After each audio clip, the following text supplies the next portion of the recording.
Assalamualaikum warahmatullahi wabarakatuh. Selamat pagi menjelang siang. Yang terhormat kepada Bapak Dosen Arnubi SPD SDMPD dan tak lupa kepada teman-teman sekalian yang berbahagia. Pertama-tama marilah kita panjatkan rasa dan puji syukur kita ke atas kehadirat Allah Subhanahu wa taala, yang mana pada pagi menjelang siang ini kita masih diberikan kesempatan untuk melaksanakan kegiatan seperti biasa pada hari Minggu.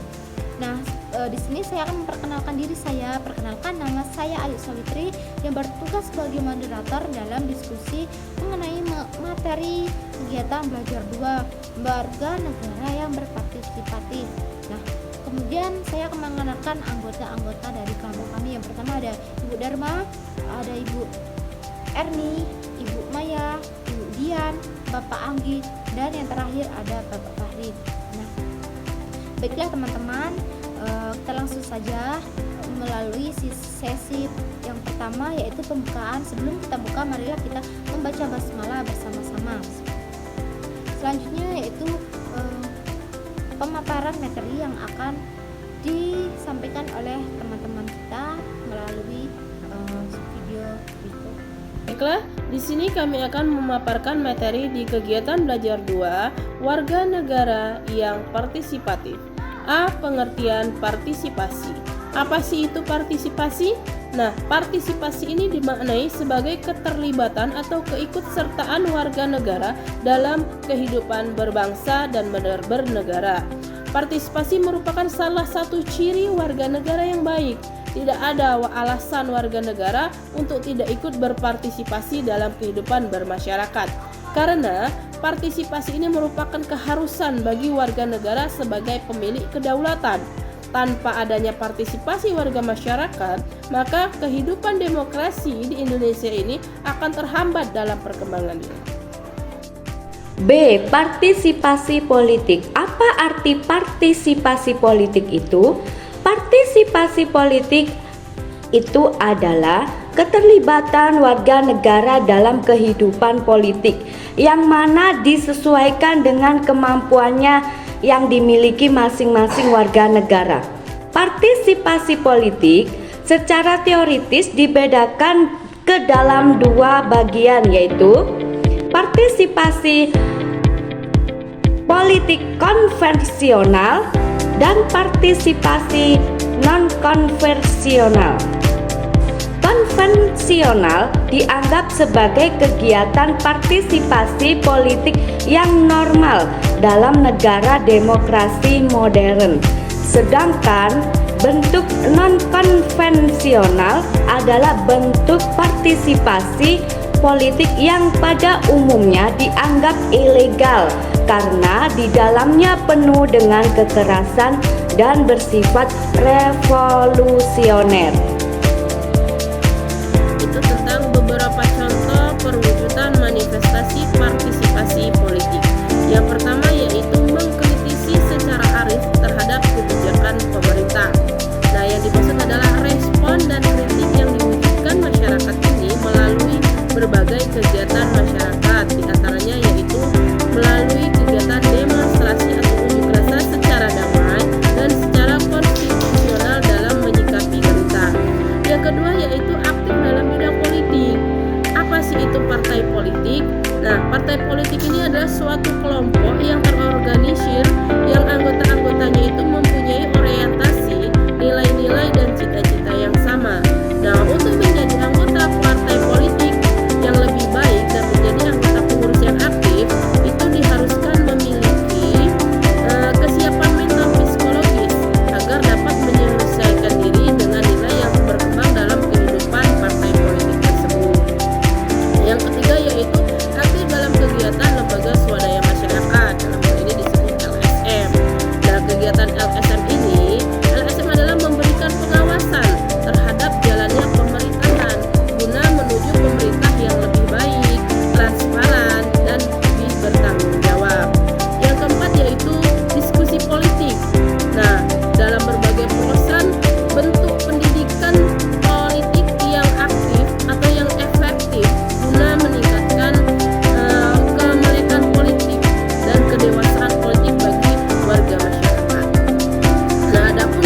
mempunyai perhatian terhadap orang lain.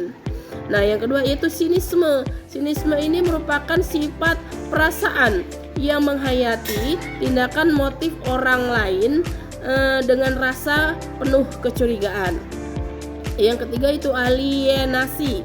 Alienasi ini adalah politik sebagai perasaan ketersaingan seseorang dari politik dan pemerintahan masyarakat. Dan yang terakhir yaitu anomi.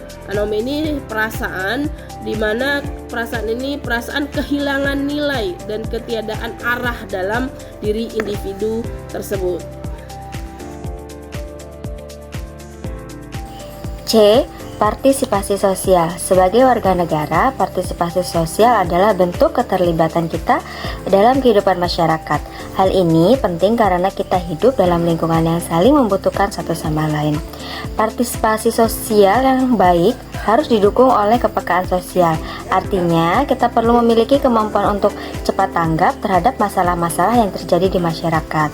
Dengan kepekaan yang tinggi, kita dapat menjadi warga negara yang aktif dan berkontribusi positif. Ada banyak cara yang bisa kita lakukan untuk menunjukkan partisipasi sosial. Di antaranya yaitu yang pertama, membantu sesama dengan dukungan moral maupun materi sesuai kemampuan.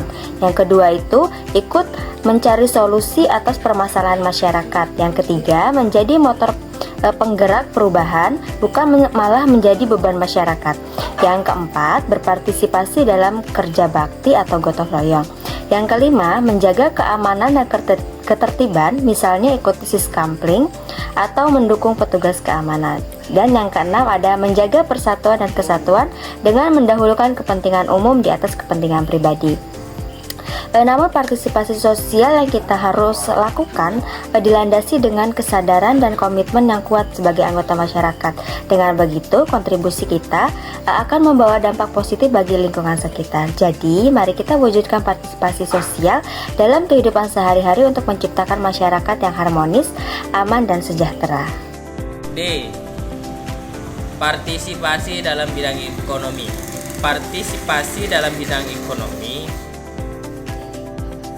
berkaitan dengan keikutsertaan atau keterlibatan warga negara dalam pembangunan ekonomi masyarakat dan bangsa.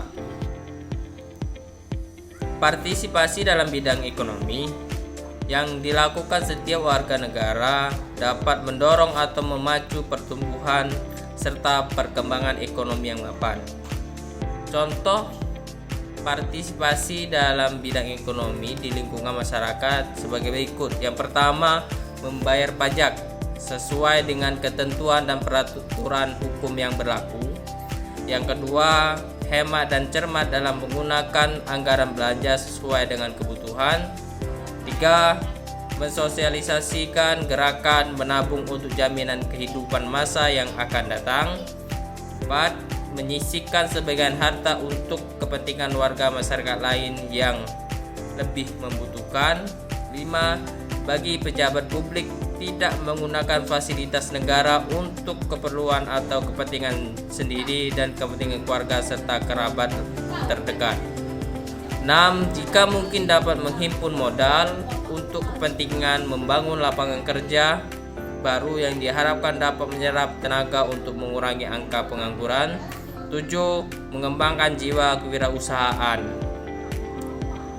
atau entrepreneurship melalui berbagai usaha mandiri yang kokoh dan Partisipasi dalam bidang budaya. Keanekaragaman dan kekayaan khasana budaya bangsa Indonesia sudah barang tentu harus dijaga dan dilestarikan, bahkan harus dikembangkan lebih baik lagi. Tujuan ini dapat dicapai manakala warga negara berperan serta atau terlibat secara aktif untuk menjaga dan melestarikan budaya bangsa itu.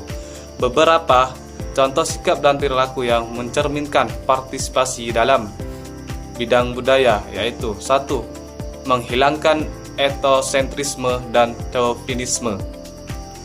2. Mencintai budaya lokal dan nasional. 3. Melakukan berbagai inovasi kreatif untuk menyokong perkembangan budaya daerah. Sesi tanya jawab yang akan kami buka 3 pertanyaan. Bagi teman-teman yang ingin bertanya, dipersilakan menanyakan pertanyaan teman-teman sekalian. Demikian saya sebagai moderator meminta maaf atas segala kekurangan dalam penyampaian materi dari kelompok kami. Saya akhiri, wabillahi taufiq wal hidayah. Wassalamualaikum warahmatullahi wabarakatuh.